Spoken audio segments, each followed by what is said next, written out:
বালুভর্তি গাড়ির সাথে মুখোমুখি সংঘর্ষ হয় মোটরসাইকেলের। এতে মোটরসাইকেল আরোহী ক্ষতিগ্রস্ত হয় ভয়ানকভাবে। প্রিয় বন্ধুরা, আসলে আমি যে এখানে ঘটনাস্থলে উপস্থিত হয়ে দেখলাম যে ভয়ানকভাবে দুর্ঘটনার শিকার হয় দুইজন লোক। তাদেরকে আসলে উপজেলা হাসপাতালে নেওয়া হয়েছে তাদের চিকিৎসা দেওয়ার জন্য।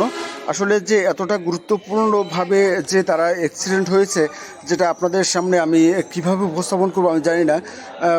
এতটাই ভয়ানক অ্যাক্সিডেন্ট যেটা কল্পনা করা যায় না। আর এই যে গাড়িটা আপনারা দেখতে পাচ্ছেন, সেই গাড়িটা কোনো রকম কোনো লাইট ছিল না, আর অতিরিক্ত গতি ছিল। অন্ধকারের ভিতরে সে যথেষ্ট গতি নিয়ে এই গাড়িটা চালিয়ে আসছিল।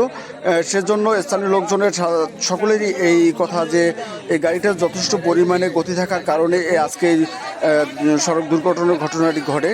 আর আসলে এই যে গাড়িগুলো আপনারা দেখতে পাচ্ছেন যে সেই গাড়িগুলোতে প্রতিটা মুহূর্তেই তারা অনেক গতি নিয়ে গাড়িগুলো চালায়, যেগুলোর কোনো কন্ট্রোলিং অবস্থা অতটা ভালো না।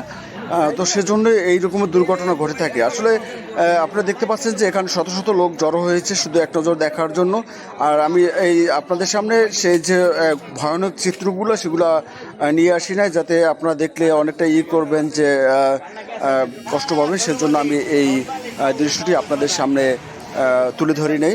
দর্শক, আসলে যে যেখান থেকে আমাদের ভিডিওটি দেখছেন সবাই একটি লাইক শেয়ার কমেন্ট করে সবাই আমাদের সাথে থাকবেন এবং অন্যকে দেখার মতো সুযোগ করে দেবেন, যাতে যারা অ্যাক্সিডেন্ট হয়েছে তারা যাতে জানতে পারে যে তাদের ফ্যামিলিগতভাবে যারা বুঝতে পারে যে আমাদের লোক ক্ষতিগ্রস্ত হয়েছে। আর যারা আপনারা দূর এখান থেকে দেখছেন অবশ্যই একটি লাইক শেয়ার কমেন্ট করে আমাদের সাথে থাকবেন। ধন্যবাদ সবাইকে।